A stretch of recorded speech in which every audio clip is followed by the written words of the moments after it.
Hello, everybody. Welcome to another episode of Yarns with Andy. Today, I'm really excited with the guest that we have on today, Minister Chris Penk, who's the Minister of Building and Construction in New Zealand. Welcome, Chris. Thanks very much for having me. Really excited to have a chat to you today. Yeah, me too, mate. Chris is a little bit about Chris's past. Normally, I'd get the guests to introduce themselves, but it's all in your Wikipedia page. Funny. Chris has served in the Royal New Zealand Navy. A lawyer by profession, and you've run your own law firm as well, as I understand it. Yeah, just for a little while before I got the chance to go into politics and make the law. So, yeah, a little bit in the background, but yeah. So that's quite interesting. So you've had a career in the Navy and in law. Now you're the Minister of Construction. Tell us the connection. I suppose there's a bit of connection with the law side because I was doing quite a lot of property law, so doing a bit of work for, all kinds of clients, but including developers and builders, but also people who, moving into homes or having work done for them. So you see the question, I suppose, from a couple of different angles, and probably more helpful than that, just understand how the law works and, how much certainty you need as much as possible. Because, of course, when you don't have certainty and well-intentioned lawmakers and policymakers in Wellington say, we want the flexibility to have people just acting in a reasonable way, well, that's great, except that can lead to more disputes. So just sort of trying to get that balance right in terms of, how you write the law in a way that's going to make sense to work in the real world. In simple layman's terms. Exactly, yeah. And simplicity and it's a classic actually for lawyers as well as for politicians to allow yourself to get caught up in that technical detail. But obviously you want to empower those who need to know how exactly they can do things because, again, you want that certainty. But at the same time, to keep things simple so people know what obligations they're trying to meet as they go along. Where did your passion come from for the construction industry? I've seen your Insta channel and I've gone through probably every video in it. I haven't stalked you, mate. No. But where does that passion come from? Well, I'm really passionate about it because I think it's so important to New Zealand. The spiel that I usually give at the start of a discussion, be it a conference that I'm invited to speak to or in a smaller environment than that, is just how important it is. We've got maybe as many as 1 in 10 Kiwis directly employed in construction and building management. That'd be about right. Yeah, and in GDP terms, again, similar kind of proportion, huge amount at stake. And then you've got, the sustainability implications of building well, be it the actual construction process itself in terms of, recyclable materials, carbon intensity. And that's before you even get to those so-called operational emissions. And as you well know, acknowledging your expertise in all these areas, long term, these are crucial factors if we want to have people healthy. Obviously, we don't want homes that are leaky, God forbid, again. Oh, well, talk about leaky homes. Poorly insulated or drafty, because obviously there's a health implication. So, massive, if other government ministers and New Zealand as a whole is going to get on top of some of these gnarly issues that look like they're not building related, be it health in terms of respiratory conditions or education in terms of kids turning up to school, well, a lot of that's directly linked to security of tenure for people being able to live in one place at one time, which in turn goes to construction costs and the ability for people to build at a reasonable price. So, it's easy to be passionate. And sorry, I'm away already, but you've given me the chance, what we call a patsy in parliamentary terms. But hopefully you can see the passion because it is so important. Yeah. We don't build effectively in New Zealand, do we? Would you agree with that statement?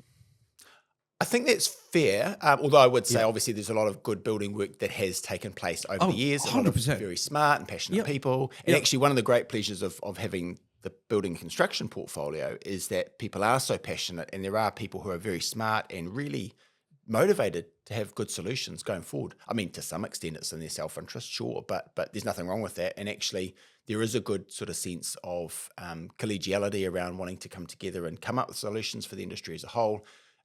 Just everyone gets, again, the importance of it. So I'll throw out a stat for you. All right. Yeah. So from paper to shovel in the ground, from when you start your design process, to shovel in the ground in New Zealand, takes anywhere between 14 to 20 months. Seriously? So wait, what kind of projects are we talking about for that? Houses, you're talking about duplex houses. It takes 14 months, 14 to 20 months. So that's worse than I'd understood, to be honest. Right. So I'll give you a comparison now. Yeah. I'll give you a comparison to the UK. You can get from paper to shovel in the ground in less than 4. Right. So 4 plays what? 14? 4 months. Yeah, for 4 months versus what was the New Zealand comparison? Between 15 to 20 months. Yeah, right. 14 to 20 months. Yeah, give or yeah, take. right. That's the Wow. quickest you can get to shovel on the ground. Yeah. So when you look at those terms, we are completely ineffective at building. Yeah. Or getting to start building. Totally. Yeah, I mean the comparisons, and depending on whether you want to do it on timeframes or cost, we just don't stack up well against any other similar kind of nation with any kind of reasonable equivalent standards. So it is pretty depressing. But on the other hand, challenge, opportunity, flip side, there's a lot of wins that we can achieve, I think, by reducing some of the unnecessary constraints within that. While obviously, at the risk of stating the obvious, we don't want to reduce quality, but surely it must be possible to do it more quickly. 110%. I believe it is. Yeah. Planning is my profession. Time management is my profession. Right. Yeah. And I've analyzed this to depth, and I've written papers about it on how ineffective we are getting from paper to shovel on the ground. Yeah. And where we need to identify things, do things smarter. Yeah. As opposed to making it hard for ourselves. But that's reality, Chris. Absolutely, surely. And I mean, that's sort of why I push back gently, because I know the criticism or the skepticism comes from a good place when people say, oh, wait, you're looking to remove barriers. Are you sure we're not going to lower quality and end up with some sort of great crisis on our hands? It's a fair question. It's a reasonable 100%. challenge, particularly including our history. We're talking about resilience in relation to climate change, or obviously leaky buildings, earthquake strengthening regime as well. So there's plenty to be interested in, and I was going to say concerned about, but concerned in the sense of, taking due regard to, not necessarily being risk averse to the point where you don't build any damn thing, or cost so much you might as well pack up and go home, or go across to Australia, which is, sadly so topical. I do want to talk to you about that a bit later, though. Yeah. But this kind of leads into my next question quite well. The coalition government has come up with introducing building products, and brands is under your portfolio. MBIE is under your portfolio. When you look at roughly speaking, yes. Codemark is the official one, where, as you know, you can have those certifications go through, and that does sort of sit within my your remit. My remit, exactly. Although technically brands, being the building research folk, I think sit under Judith Collins' watch as that relevant minister. But it's all tied together, and we're not in silos, rest assured. So we do sort of understand the importance of having brands and others do their work well, but also to think a bit, well, as I think you're leading to what extent can we not do things from scratch in this country to certify and test that which is already been well canvassed overseas? Yeah, you're taking the words out of my mouth. But do you honestly believe that the new products, the new policy, is going to reduce the cost of construction? I think it will, but I don't pretend that it's a silver bullet. And I think there's a proportion we can get down because there are, frankly, instances where there's a lack of competition. And I mean, that's not just my view, that's the Commerce Commission finding from 2022. And the poster child, I suppose, was the plasterboard shortage we had. The chipboard shortage, yeah? Yeah, that's right. I mean, I always... Where 99% is controlled by one entity? Well, that's right. I tend to depersonalize it, partly because I don't want to get involved But I mean... I live and breathe the industry, so... Yeah, I mean, and people, always obviously... welcome to use their own experiences and so forth. So I think that's a good example of how we can ensure there is good competition. And of course, for those who believe in some sort of functional free market, if you have competition, you actually can promote innovation, but also the most effective costs, because that's, the nature of opening up and ensuring we've got a functional market. But in terms of the way that we can do that, I mean, it seems to me, yes, we can reduce the cost, but if the costs of products, roughly speaking, 25% of that of an overall build, then we're talking about a proportion of 25%, not the whole. So there are lots of other things we need to do as well, and obviously happy to get into that. So what sort of other things are you proposing that we do to reduce the cost of construction, right? Because more stats for you. Yeah. Do you know what the rate to build a square meter in New Zealand is? The cost. Yeah, I think oftentimes it's up towards the $10,000 mark. That's a bit high, but I think we're sitting about $5,500 to build a residential house. Yeah, a residential, not commercial. Commercial maybe close to 10,000. Yeah. But my understanding is sort of the historical average and/or international comparison would be more like 2,000, 3,000 on that comparison you've talked about. Bang on. Yeah. So in Australia it's about 4,000. Yeah. You prepped him, didn't you? Grace taking credit for it. No, that's right. I've plucked that from somewhere. I'll just You plug yeah. no, that's right. No, it's in Australia your notes. is less than 4,000 or close to 4,000. US is about 3,500 New Zealand dollars. This is all New Zealand dollars, and the Philippines is $250. Right. Wow. Right? You see I mean, obviously that's an Asian country. It's compared to an APAC country.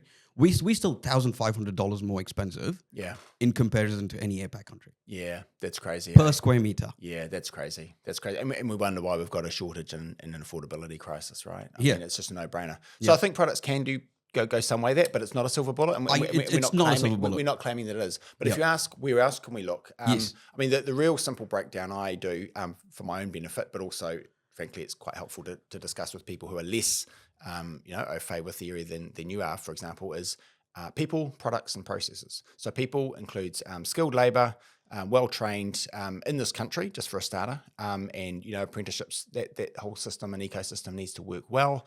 We also fill gaps strategically where we need to by way of immigration, but we prefer the local workers and employment as a starting point. But the big thing in terms of the people is we need the work available for people to do it, because without that, and obviously we're in a situation of the doldrums somewhat in terms of the industry, and we can talk about that again if you're interested, but roughly speaking, we need to have work that's available for people to do, and then they will make themselves available to do it. So that's people, products we've sort of talked about already, and then processes. And actually that's really where the big gains in terms 100%. of productivity. So the people, you can import the people, we can import the people, that's fine. There are people available in this country. We do have a labor shortage. Yeah, agreed. Yeah. Products, you're already doing something about it. But I think the biggest gains is the process. Yeah. Is that time frame that I was talking about. Totally. And the connection between time frame and cost seems to me obvious, partly because it's more labor engaged, but also the longer you got the development finance for a big project, or it's the homeowner who's paying rent, but also or looking to settle and move in on a property that can't be settled until such time it's completed and a CCC is provided, and even 2 or 4 weeks on delays for getting inspections for final sign-off can be significant. So so time equals money. We do get that, and it's also an opportunity cost in terms of building other things and therefore getting the price down overall in terms of that whole supply demand thing. So I'm absolutely convinced that that's where the biggest possible gains can come. So I love one of the videos that you put out on Instagram, where you kind of spoke about how council sign-off process is going to happen digitally now. Yeah, well, it seems to me a no-brainer because we live in 2024 at time of recording. If you're listening to this in the future, greetings. We hope that you are listening now in an environment things are a bit quicker to build. But back in 2024, what we were talking about was the fact that it does take too long, including on the inspection side of things. And anecdotally, it's such a mess because people say that they book in an inspection, there's a delay with that, or they need not to have the inspection then because they're held up by some other delay in the process. And that fouls up everything because, of course, so much is sequential. You get this bit inspected and then you're able to get on and the next tradie or the next phase of the building takes place and so on. So, we just think it's a no-brainer. And because we're in 2024 and everyone for a few years now has gotten very used to using video technology where, we talk in a business or in a personal sense using this technology all the time. For goodness sake, can't we have someone wandering around with a smartphone showing every nook and cranny in terms of what's taken place? You'll know the detail better than me, but at a high level, why wouldn't we use this in most cases? And I don't say all cases, but we're interested in people's opinions on that now, and we're consulting on exactly that. So photos and videos are 100% the right step forward. Right. I have a suggestion. Please. To take it one step further. Good. Listening. 3D models. Right. Okay. This is a little digital twin in 3D? You could call it that. Yep. It's a digital twin where you actually model the entire building, which happens on every single job. Right? Okay. Today, I'm actually focused on harnessing the power of that 3D model for construction purposes in different ways and forms. Yeah, right. It's how do you make things smarter, faster, better using technology. I'm really passionate about that. That's like one of my... That's your big thing, right? I love that shit. Yeah, good. Yeah, but why can't the councils pre-approve a CCC based on a 3D model? As in the 3D model exists and there's some way of measuring that, and it might be, I suppose, if it's physically large enough that you've got drones going around and No. You don't need drones. I'm talking at the detailed design IFC phase while you're actually issuing the building consent. Right. You actually fine tune that entire process, the review process, using a 3D model. Right. Okay. Understand. But are you talking about getting it signed off at the other end as a completed project on the basis fast of track it at the back end?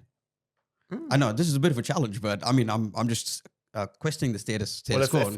If you're looking me in the eye and telling me that's possible, then that's great. Well, look, I'd love to go the next step. Absolutely. Yeah, we should enhance the power of that 3D model.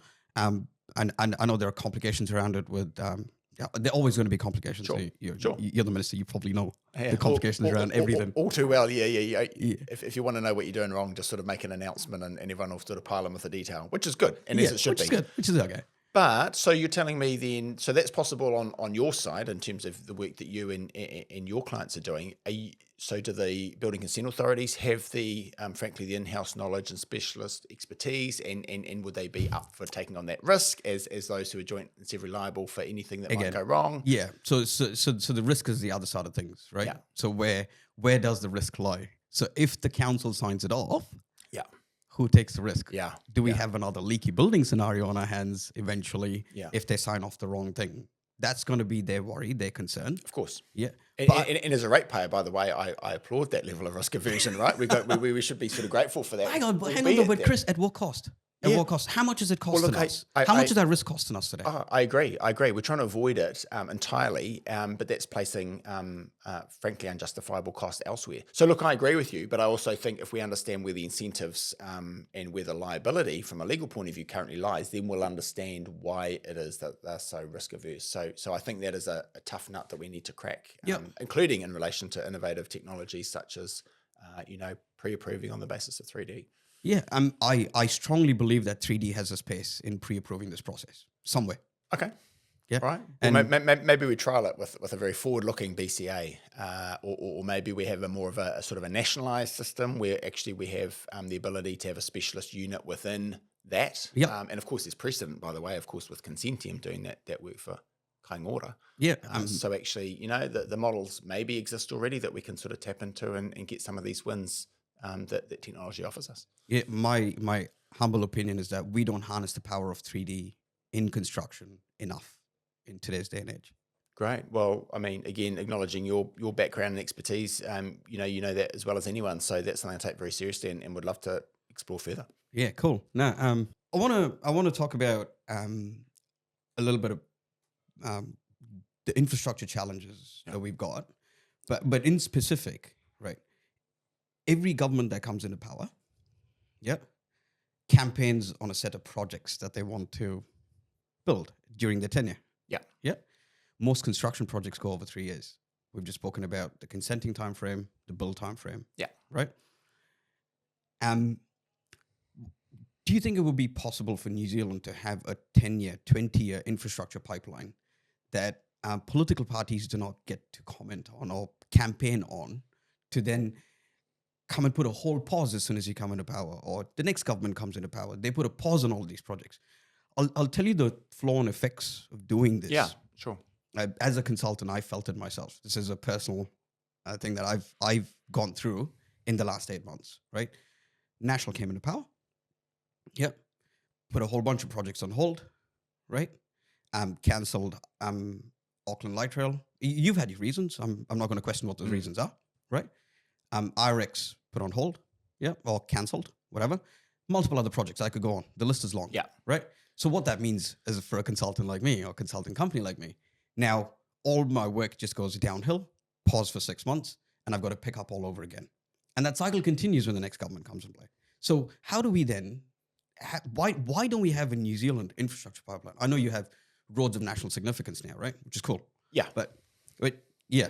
Did I articulate that question well? No, look, I understand the question, and it comes up in some way, shape, or form quite often. I will agree with you to the extent that, for the reasons you've said, we do need that certainty, that the sector needs to have that longevity, and frankly, the efficiency of going, for example, in terms of a large motorway project that's currently in my electorate, we had Puhoi to Warkworth, Yep. And then ideally we'd go ahead with the next stage, which is already consented, by the way, Warkworth to Wellsford, or Yep. Te Hana, as they say locally.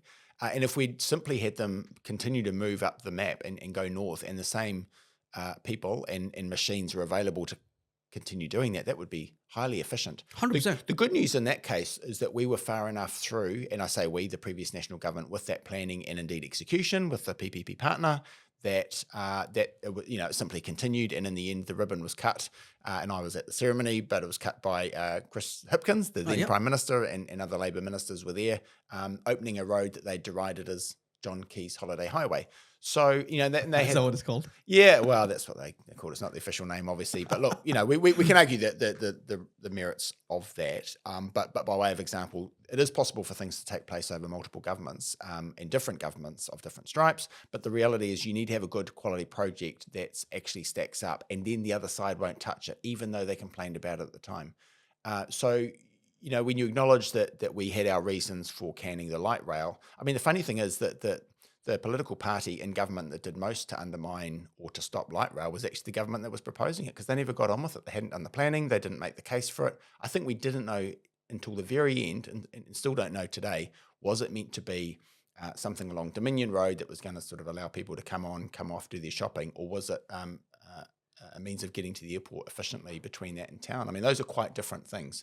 So again, without getting to the weeds and debating the relative merits of that, and it's possible for reasonable people to have different positions on these things, but the reality is if you have projects that simply don't stack up and don't make sense and people don't want and don't fit with other government aims that a government is entitled to come in and implement, having campaigned on them, then actually, you do want a degree of flexibility. Sometimes people in my electorate say, oh, we would rather had that sort of pipeline approach. And I say, well, that's fine, but there's nothing in it for you, because it was all going to be a cycle bridge over the Auckland Harbour Bridge. And they said, oh, we don't want that. Well, exactly. So, nevertheless, having started by saying I acknowledge your point, and I do, I think the Infrastructure Commission and the National Infrastructure Agency that we're looking to set up will actually solve some of that problem. But other than that, we've just got to get projects underway, make them stack up. And if the logic is inescapable, then the next lot, when they come in and, arguably 3, 6, 9, 12 years, whatever it may be. Why can't we focus on what's good for New Zealand for the next 20 years? Well, we can, but the thing is, in a democracy, different people have different ideas about what is good for New Zealand. And I mean, major government decisions about whether we have, for example, the port in Auckland as it currently sits versus up in Whangarei. I mean, major infrastructure decisions around road and rail will flow from that. So unless we say that it's never possible to make any decisions in Wellington based on what's in the national interest, national with a lowercase n, by the way, then we're never going to have the ability to sort of get on and do anything. And we'll never get any new projects up and running either, because if people don't agree at the outset, then you don't have anything coming down the pipeline, let alone anything to cut off later down the track. But do you understand the cost of start and stop, pause? Yeah, absolutely. And certainly in the context of a construction sector that is hurting now, we know that we need as much of a pipeline as possible, and we do want that via the work of the Infrastructure Commission, the National Infrastructure Agency, and projects that stack up over 30 or 50 years. I mean, 10 years would be, I suppose, an improvement on the 3 or 6 or 9 year cycle that we've had so far. But actually, the reality is we need even longer than that. And I'm confident we can come to that. And we've certainly got a big program, and we're engaging with the other side of politics to say, get on board with these things that we think are in the interests of New Zealand as a whole. Yeah, from my perspective, I think having a 10, 20, 30-year plan is an absolute no-brainer. Those key projects that no political party gets to touch or campaign on. Yeah. Is that too much of an ask? I think it's a reasonable ask, but I also think you've also got to have a safety valve where you say, for example, I mean, take the IREX project. If you say that there isn't an ability for an incoming government to say, wait a minute, this cost is blown out by several billion with a B, that you can't touch that. I mean, that can't be the case. That simply cannot be the case. That you proceed and I mean, that's just the. I mean, we've learned from City Rail Link, clearly. Yeah, well, I mean, that's a good example. See, whether or not in the Waterview Tunnel and all that, I mean, those survived across multiple different governments because they stacked up as projects, and enough people have bought into them that the political cost of stopping these things is too high. So you keep going, and actually everyone buys in it, and you get the good result at the end of the day. I think it's fair to say there have been some good examples of those over the years, but it can't be stuff that doesn't stack up or the costs blow out. And, to have the sunk cost fallacy writ large, I think would be a mistake taken to the nth degree. But do you know the actual cost spent on Auckland Light Rail? Oh, gee, I think I read, and I shouldn't guess a figure, but I think I saw 229 million. Something along that line. Yeah. That is a lot of money. Yeah. That's a shit ton of Well, it money. was meant to be completed, 3 years ago. Yeah. So, you can't say that an incoming government that says, let's stop wasting money on this thing is at fault more than those who said, we've got a great idea. By the way, we've got no plan for it. We're not going to lay a single metre of track. Frankly, we should be pleased to have staunched the bleeding. That's my view. Yeah, fair enough. No, point taken. No, interesting. Chris, I want to touch a little bit on the construction accords. Yeah, the transformation plan, which is put on hold, and now the construction accords that's been disbanded. What led to that? Well, I think it's important to understand, if we start with why do you have such a thing as a construction sector accord, Cool. Which started under the previous national government, by the way, and was continued on under the last government, which was the Labour-led government, and was sort of added to with these industry transformation plans.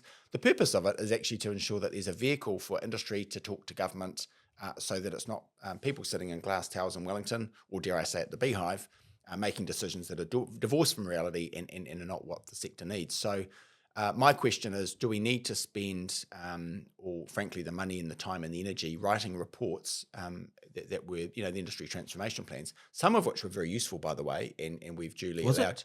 Well, some of them, I think, to be fair, some of them were and some of them were less so. And it's well motivated to try and come up with a plan that's going to transform the industry. But if you take the view that any respectable centre-right government does, which is actually it's the industry that should lead the sector and the government should enable it and not get in the way, but certainly not do some sort of great central planning exercise, then actually if a diligent minister and a diligent government listening to the sector and engaging conscientiously with the peak bodies, the associations, the respective boards that govern and provide continuing professional development and disciplinary action where needed. If you're doing all that engagement, then that's more important than the particular Coming vehicle. on podcasts. Coming on podcasts, absolutely. Crucial. I should have started with that, shouldn't I? But yeah, look, there's lots of ways to skin that cat. And we just thought that, frankly, in an exercise of a little bit of cost reprioritisation, but also to try and focus the energy at some of the key things that the sector has been calling for years. Actually, the smart, easy, quick win is to say to the sector, effectively, what is it that you need to be able to build, more quickly, more affordably, and all those things. And if you do those, and we look around, and then we've got the luxury of saying, not sure what to do next, then maybe let's, crank up a few more reports to be written and probably gather dust. But in the meantime, get on with it. Listen, do the things people are telling you are needed. Yeah, because the construction sector accords did a language review on NZ 3910, which is the standard form of New Zealand contract. And they didn't actually revise the contract. They just, I reckon it was just a language review of the contract itself, adding in some sub-clauses, which took 4 years. Yeah. Yeah. Yeah. But anyways, that's besides the point. It was just well, it's not beside the point. I think you make a fair point, and without overemphasizing this, I would say that there has been some criticism in the sector that, while well-intentioned, if you bring together a group of people, whether it's under this construction sector accord banner or to write these so-called industry transformation plans, the risk is it does become a bit of a talk fest, and you move it at the pace that is consistent with quite an academic approach to policy making, rather than saying, look, what can we crack on and allow to happen? We don't have the luxury of time now. So you know what I've always thought? I said, why spend 4 years doing a language review on a contract that doesn't work very well? Yeah. Doesn't work very well. Yeah. NZ 3910 is substandard at best. Yeah, well, I think it's always the danger of government, just to speak on that side. Yeah, fair enough. From a sector point of view, but if you don't want to comment on it, I'm happy to, because I think this is the conversation that needs to happen. I mean, are we just doing a review for the sake of saying, oh, we acknowledge your problems, we're going to define the problems, and then what? So if we don't get to the outcome and the action at the end of it a lot more quickly than we were getting to, then frankly it can be an exercise in futility. It can be a waste of time, it can be a waste of energy. So here was my view on that, though. Yeah, go ahead. Sorry. No, please, it's good. Internationally, you've got standards and contracts that are really, really good. Right. NEC, for instance, which is in plain terms a new engineering contract the FIDIC contract. Yeah. There's some amazing contracts. Yes, they are quite onerous to administer. We need to resource up and we need to upskill to administer those contracts. But in turn, my view, my honest, humble opinion is that it'll reduce the amount of disputes we have because there'll be crystal clear communication between the main contractor and the subcontractor.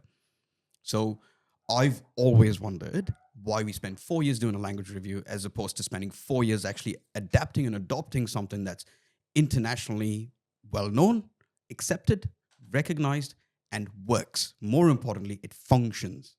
Totally agree. And I mean, there's a theme there about that certainty of contractual, engagement, as well as in terms of policy making, which we touched on before, and the importance of that. But also, I think the broader point you make is absolutely the right one, which is, and I'm putting words in your mouth, but from my perspective, why would we reinvent the wheel in New Zealand where things are operating well overseas? And in fact, just to put my former lawyer hat on for a moment, if we know that particular clauses in a standard form of agreement have been litigated in common law jurisdiction courts, we've even got the certainty of that. We don't need to muck around for a decade sort of trying to unpick the way they're interpreted. Yeah. So actually, it's an easy win. There's no reason for us not to do it. And it's the same philosophy as we're applying, for example, to the product space, where we say, again, if there are standards overseas, credible, comparable jurisdictions, allowing for differences in geography and seismic risk, but on that nuanced basis, we can actually say, still, there's a lot that we can learn from overseas and not do from scratch in this country. And at least try and reduce that $1,500 gap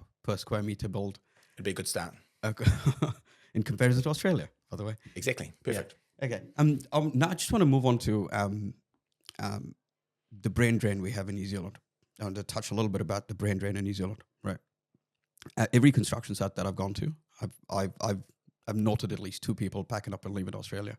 What are we doing about it in New Zealand? Yeah. Why do we have this brain drain? Yeah. I mean, there's a general question and a challenge for government that we've seen over the last few years, which is that there's a perception, and in some cases a reality, that the grass is greener on the other side. And we've got to do a lot of things about making Chris, the grass is green on the other side. I know. Well, in many cases, yes. Although, to be fair, as a patriotic Kiwi and as one who went to Australia and came back, there are good reasons that we should be proud of living in this country and think this is a land of opportunity. But it can be better. The grass can be greener than it is now here. Never mind the comparison. So, we've got to take that up as a challenge and reduce that net migration of outward flow of Kiwis who think that their prospects are better in Sydney or Melbourne or Perth or wherever. Oh, Europe even. Absolutely. I mean, why stop at Australia, right? The whole world is open to ambitious and hardworking and well-trained Kiwis. I mean, that's a good problem to have that we're so well regarded overseas, but it's a hell of a problem from a point of view of when we look around in construction sector terms. If we can get an upswing in terms of the activity and capacity, then we're going to look around and go, well, there's no one to do the work because they're all, across the Tasman or elsewhere. So there is a massive problem there. We do know that.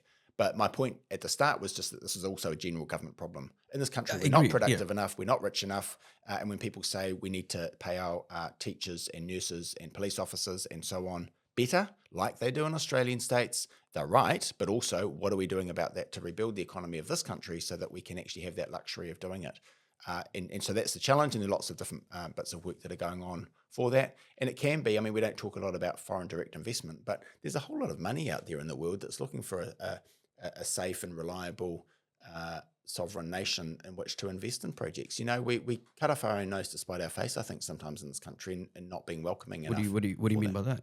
Well, I just mean, we've got quite a restrictive overseas investment regime and with a different ministerial hat that I wear as Land Information Minister, working with David Seymour and Nicola Willis in terms of the finance side of things, we think that we can do much better in being more welcoming to overseas capital, build some of these big projects, and that'll in turn be attractive to workers who want to stay here. And actually, at some point, best case scenario, we start attracting the best and brightest from Australia and elsewhere to come here too. And that'll create more employment opportunities, so on and so forth. Absolutely, exactly. It becomes a virtuous cycle, whereas at the moment we're in that unfortunate position of having more of a vicious cycle where you spiral downwards, not up. So we're going to try and wrestle that up. I'll cycle that back to the start though for you. Yep. Uh-huh. All right. Why would I invest in New Zealand if it's going to take 5 years for me to get return on investment on my investment? Yeah. as opposed to taking 3 years in Australia. Wouldn't I move my money to Australia? And that's Go back to the time frame for construction. And that's- I'll look back to the shaft here. Absolutely. And again, you're right. You're still right. You're right. Half an hour ago, you're right again now. This is the problem. This is the challenge. And that's the size of the prize. This is what we're up for. Not only in terms of opportunities on an individual project basis, and everyone's got a story, by the way. Everyone will tell me, their shed or their deck or their house, whatever it is. But actually at a macro level, that's the opportunity cost that we're currently facing. So you're right. We've got to do something about that. Otherwise, why would you come to New Zealand and do this stuff? Why would you stay in New Zealand? Well, I'm a passionate immigrant who's now turned Kiwi with a map of New Zealand tattooed to my heart and to my arm as well. I'm serious. I love that. Good on you. In Koru. In Koru. So, right. Yeah, there's a whole map of New Zealand in Koru. Amazing. Good on you. Yeah, I got that when I became a Kiwi. So good man. Pleased to hear it. I love this country. This is good man. Well, look, we're grateful to have you and anyone else who comes to make this place home and contributes to New Zealand. And, we're so lucky. We are a nation built on migration. We just got to be a nation that's not depleted by outward migration. 100%. Have net for positive factors within our control. Have net positive skilled migration. Absolutely. Yeah. And that's true. I mean, just seeing as we're talking about it, for cultural and social reasons, frankly, the food in Auckland is much more diverse and interesting than it would have been, even when we were young. And obviously you're a very young man and you're very experienced, but also, look incredibly young. But all jokes aside, there's lots of good reasons to be able to want to welcome migrants to this country, including for GDP purposes. But we can't do it if we don't have the infrastructure. If it's more cars on the road or school classrooms aren't big enough or aren't enough not of enough them. Teachers, not enough nurses. You keep going, the list is long. That's right. But again, that comes back to the cost of doing business and the timeframes involved in building some of this infrastructure that we need to support the immigration. So 100%. It becomes quite circular at that point. Yeah. I've got one last final question for you, right? In your term, am I right? Yeah, cool. So in your current term, what legacy do you want to leave behind as a Minister of Construction? Well, can I do the classic politician thing and not answer the question or turn it back? Well, the legacy of building and construction in New Zealand will be a great built environment in which Kiwis can live, work and play. But I actually think that's the sector themselves that are doing that. So if the minister has anything to do with it, it's about enabling that work that's already taking place to happen further and faster, and for government to support that by getting out of the way where necessary. Obviously, you want a good, stable regulatory environment that provides minimum standards of safety and other key aims. But actually, the legacy is those who are out there building now and those who will be building tomorrow and into the future if we just allow them to do it. So that's what motivates me. That's what drives me. And it won't be any particular legacy that I'll be able to point to and say there are that many cranes on the horizon because of the law changes that we made, or the decisions that we made, or the things we said. It'll be the industry doing it. But I'm really keen to back them to keep on doing that work. So it's just great that you want to actually enable that and get out of the way. Yeah, well, it's the philosophy of this government, and I mean, it should be every government, frankly. But if we're going to rebuild the economy, it's going to be on the basis of encouraging that activity in the private sector and public sector too, working in a smart way alongside. So, lots of opportunities. I'm really optimistic about the way ahead, but I also think we've got to work quite hard to get into that better place. Yeah, mate. I've loved this time having a chat with you. Thank you so much for your time, all your valuable insights. I really appreciate your time. Thank you so much. Well, hey, thank you. I've enjoyed the chance to chat. It's been great. And, greetings to you and your listeners. Keep up the great work. And, I'd love to have a chat again sometime. All right. Thank you, Chris.